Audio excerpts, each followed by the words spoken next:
Hi అండి, అందరికీ నమస్తే. మేము సమ్మర్ ట్రిప్కి కొన్ని టెంపుల్స్ విజిట్ చేశాము.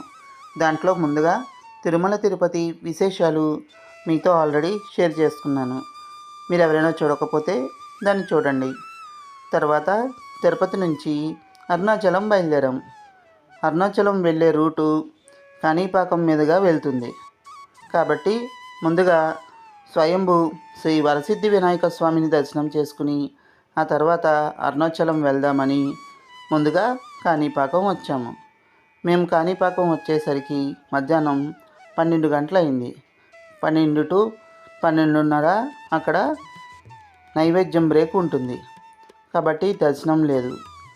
ఈలోపు మేము పక్కనే ఉండే ఉమామహేశ్వర స్వామి టెంపుల్, వరదరాజస్వామి టెంపుల్ దర్శనం చేసుకున్నాం. ఆ తర్వాత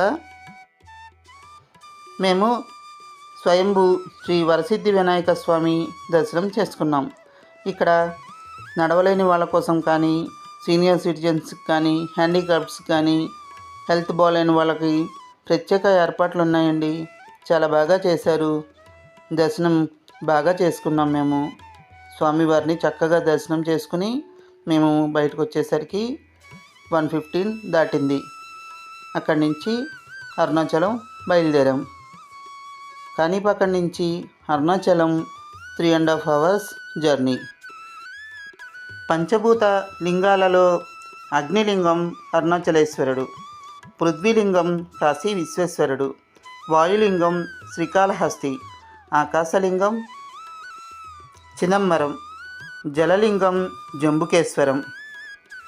అగ్నిలింగం అవడం వల్ల అరుణాచలం అంతా చాలా వేడిగా ఉంటుంది. మేము అరుణాచలం వెళ్ళేసరికి సాయంత్రం అయింది. అక్కడ రాజప్రసాదాలను చూడంగానే చాలా ఆనందం అనిపించింది. పెద్ద పెద్ద గోపురాలు, అందమైన శిల్పకళలు, చాలా బాగుంది. అరుణాచలం వెళ్ళిన వాళ్ళు అందరూ కూడా గిరి ప్రదక్షిణ చేస్తారు. గిరి ప్రదక్షిణ మార్గంలో మొత్తం ప్రతి 2 kilometers ఇలాంటి బోటు ఉంటుంది. గిరి ప్రదక్షిణ చుట్టూతా కూడా లింగాలు ఉంటాయి. అష్టదిక్కులలోనూ అష్టలింగాలు ఉంటాయి.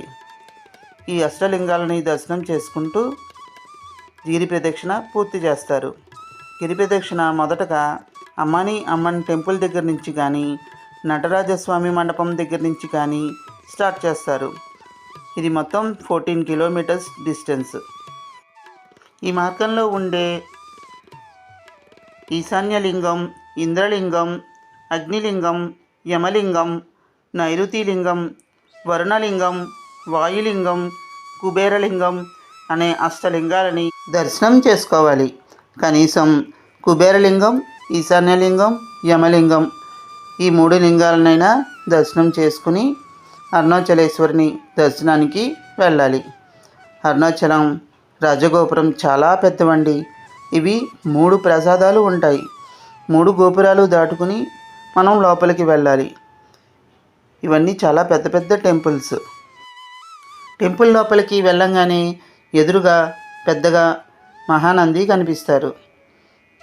తర్వాత కుడి పక్కన స్తంభకుమారస్వామి ఉంటారు. ఈ స్తంభకుమారస్వామి వల్లనే అరుణాచలేశ్వరుడు అగ్ని రూపంలో ఇక్కడ ఉద్భవించారని ప్రతీతి. తర్వాత ఎడమ పక్కన కోనేరు ఉంది.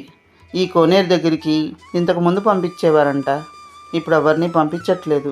అక్కడి నుంచి దర్శనానికి బయలుదేరాం. దర్శనానికి వెళ్ళే దారిలో స్తంభకుమారస్వామి, అక్కడ క్షేత్రపాలకుడైన శ్రీ మహావిష్ణువు విగ్రహాలు, నమూనా విగ్రహాలు ఉన్నాయండి. అసలు విగ్రహాలని ఫోటో తీయనియరు. మేము ఇవన్నీ చూసుకుని క్యూ లైన్ దగ్గరికి వచ్చాం.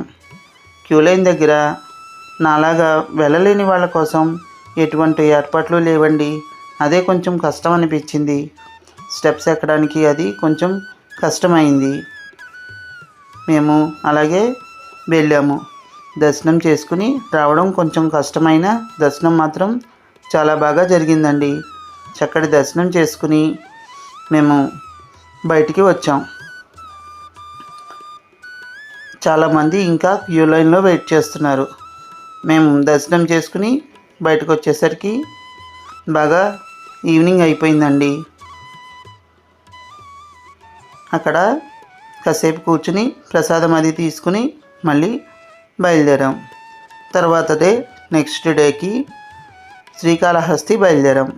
శ్రీకాళహస్తి స్వర్ణముఖి నది మీద ఉన్నాము ఇప్పుడు. ఇక్కడ నది మొత్తం మ్యాక్సిమం ఎండిపోయిందండి. ఎక్కడో కొద్దిగా కొంచెం వాటర్ ఉంది. అక్కడి నుంచి టెంపుల్ లోపలికి వెళ్ళాం. టెంపుల్ లోపల ఫోన్స్ కానీ కెమెరాస్ కానీ ఎలవ్ లేవు. బయట నుంచే నేను తీయగలిగినన్ని తీశాను. అక్కడ కూడా దర్శనం చాలా బాగా జరిగిందండి. మొత్తం అన్ని దర్శనాలు చేసుకుని ఇక్కడి నుంచి మళ్ళీ తిరుగు ప్రయాణం అయ్యాం. ఇదండి మా సమ్మర్ ట్రిప్ టెంపుల్స్ విశేషాలు. మీకు అన్నీ వివరించగలిగానని అనుకుంటున్నాను. నాకు తెలిసినవి, నేను చూసినవి అన్నీ చక్కగా మీకు చెప్పడానికి ట్రై చేశాను. మేము దర్శనం చేసుకున్న ఆ వెంకటేశ్వర స్వామి, కాణిపాకం వినాయకుడు, అరుణాచలేశ్వరుడు, శ్రీకాళహస్తీశ్వరుడు కృపా కటాక్షాలు మీ అందరి మీద కూడా ఉండాలని మనస్ఫూర్తిగా ఆ దేవుణ్ణి వేడుకుంటున్నాను. నా వీడియో కనుక మీకు నచ్చినట్లయితే please like, share, subscribe. Thank you.